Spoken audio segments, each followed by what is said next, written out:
मराठा आरक्षण मंत्रिमंडळ उपसमितीची आज मुंबईमध्ये बैठक। राज्य मंत्रिमंडळाच्या बैठकीनंतर उपसमितीची बैठक होणार।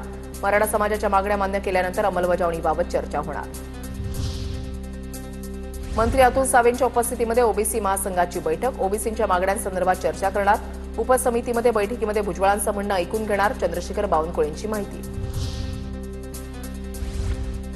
राज्य सरकारच्या ओबीसी विभागाची महासंघासोबत महत्त्वाची बैठक। बैठकीसाठी ओबीसी महासंघाचे पदाधिकारी मुंबईत।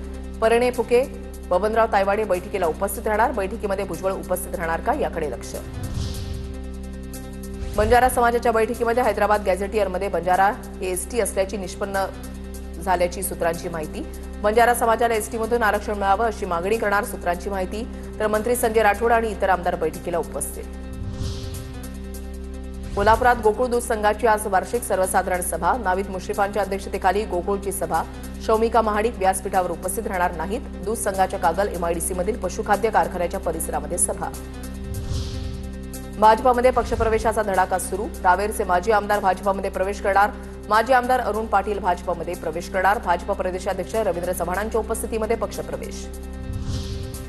शिवसेनेचा ठाणे पालिकेसाठी मिशन 90। सर्व संघटनांना निवडणुकीसाठी ऍक्टिव्ह होण्याचे आदेश सूत्रांची माहिती।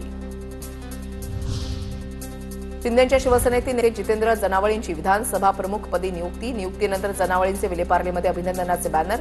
विभाग प्रमुखपदी डावलल्यानं जितेंद्र जनावळे नाराज असल्याची होती चर्चा। डोंबिवलीमध्ये बेकायदा रेरा घोटाळा प्रकरणासंदर्भात 65 इमारतींना केडीएमसीची अंतिम नोटीस।